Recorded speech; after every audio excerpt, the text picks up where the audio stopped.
पर्वतों से घिरा ये देश, भारत और चीन से लगती इसकी सीमा, कभी ना गुलाम होने वाला ये देश, हिंदू बहुल देश जो नदियों के लिए जाना जाता हो, जो अपनी संस्कृति और विरासत में समृद्ध हो। आज फैक्ट थिंग्स नेपाल के बारे में बात करने वाला है।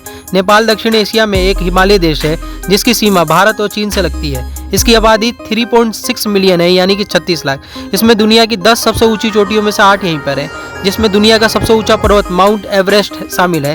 काठमांडू नेपाल की राजधानी है और सबसे बड़ा शहर भी। नेपाल में 142 जातीय समूह हैं और 123 भाषाएं बोली जाती है। यहाँ पर संविधान धर्मनिरपेक्ष है। देश धार्मिक रूप से विविध है।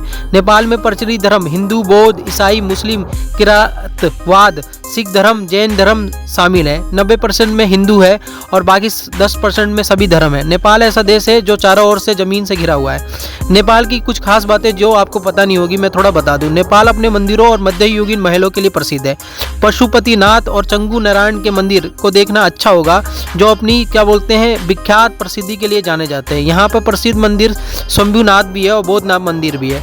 यहाँ पर मध्ययुगीन महल भी देखने के लायक है, जो हिमालय के तलहटी में स्थित है। ये सब चीज़ें नेपाल को बहुत अधिक सुंदर और विरासत और संस्कृतिवान बनाती है।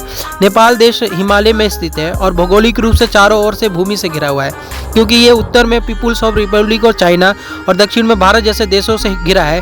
हालांकि तराई के नम वनाच्छादी मैदानों से लेकर गहरे पर सबसे ऊंची और बर्फीली पर्वत चोटियों तक इसके विशाल विविध भूभाग अपने आप में एक चरम दुनिया बनाते हैं, जो पृथ्वी पर किसी भी अन्य देश से अलग करती है।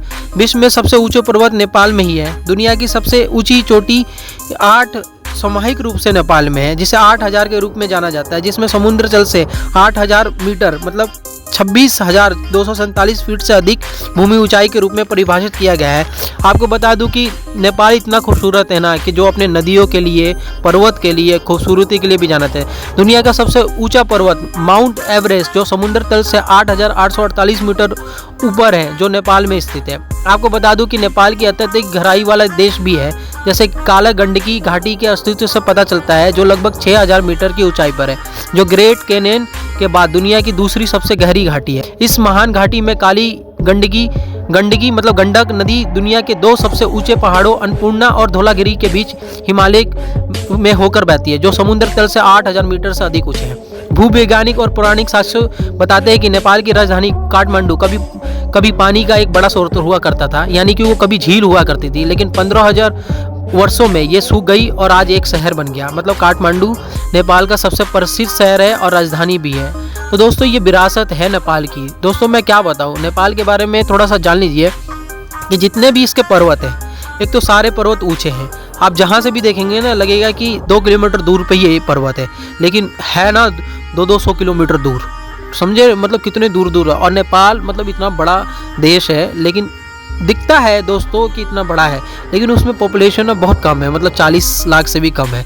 तो सोच लो दोस्तों। लेकिन एक बात है, रोजगार के लिए थोड़ा सा कमी है, क्योंकि वहाँ पे मैं देखता हूँ ना कि वहाँ के लोग भारत आते हैं और वहाँ के लोग यहाँ से भारत से कमा के, भारत का रुपीस वहाँ पे 50 रुपये ज़्यादा होता है। मतलब मान लीजिए कि आपने 150 रुपये वहाँ पे भारत के ले गए तो आपको वहाँ पे 200 रुपये मिलेंगे। तो ऐसा होता है। थोड़ा सा जान लीजिए कि नेपाल का कैलेंडर के बारे में। पश्चिमी में इस्तेमाल किए जाने वाला ग्रेगोरियन कैलेंडर के विपरीत नेपाली कैलेंडर विक्रम संवत में चंद्र और सौर कैलेंडर दोनों तत्व शामिल है। नतीजन साल का पहला दिन हर साल बदलते रहता है, लेकिन ग्रेगोरियन कैलेंडर के अनुसार ये हमेशा अप्रैल के पहले दिन से शुरू होता है, जिसमें प्रति वर्ष 354 दिन होते हैं। इस कैलेंडर में हर 3 साल में एक अतिरिक्त महीना होता है, क्योंकि चंद्र महीनों में चंद्रमा की गति के आधार पर 29वां 30 दिन होते हैं। इस प्रकार ग्रेगोरियन वर्ष 2018 विक्रम संवत हो रहा है। मतलब कहने का मतलब कि 2018 जब हुआ था यहाँ पे भारत में, तो वहाँ पे 2071 हुआ, और जब यहाँ पे 2025 चल रहा है तो 2081 हो गया। तो सोच लो कितना फ़र्क है, डिफरेंट। मतलब वहाँ का वर्ष चल रहा है 2081। व्यापक रूप में उपयोग किए जाने वाला ये कैलेंडर है। आपको पता है ये अकेला नहीं है, इसकी जातीय और धार्मिक विविधता के कारण विभिन्न लोग इस कैलेंडर को फॉलो करते हैं। अब विक्रम संवत का कैलेंडर सबसे अच्छा कैलेंडर है। नेपाल में गौतम बुद्ध का जन्म हुआ था लुम्बिनी नामक स्थान पर। नेपाल हिंदू मान्यता से बहुत अधिक प्रभावित है। आपको पता है कि नेपाल में भगवान बुद्ध का जन्म हुआ था, और बुद्ध की ख्याति भारत में नहीं है, पूरे वर्ल्ड में है। समझ रहे हो ना दोस्तों। तो बुद्ध की ख्याति इतनी है, मठों से लेकर बुद्ध ने हिंसा ना करने की बात करी है। तो सोच लो क्या है। आपको पता है वाल्मीकि रामायण के अनुसार सीता माँ का जन्म भी जनकपुर नेपाल में हुआ था। तो कितनी पवित्र धरती है, सोच लो दोस्तों। नेपाल का राष्ट्रीय ध्वज विश्व का एकमात्र ऐसा ध्वज है जो चौकोर या आयतकार नहीं, त्रिकोणीय आकार का है, जिसे ऊपर से नीचे रख कर बनाया गया है। और ये विशेष भी है, और नेपाल अपनी समृद्धि के लिए भी जाना जाता है दोस्तों। एक बार जरूर आप लोग नेपाल घूम के आइए, पता चल जाएगा कि विरासत क्या होती है, संस्कृति क्या होती है, सब पता चला। और हिंदू वाला देश है, सोच लो दोस्तों। आज भी अपनी संस्कृति को बरकरार रखा है, कितना भी गरीब हो, तो सोच लो। तो दोस्तों अच्छा लगे तो like share comment and subscribe कीजिए मेरे चैनल फैक्ट थिंग्स को। जय हिंद।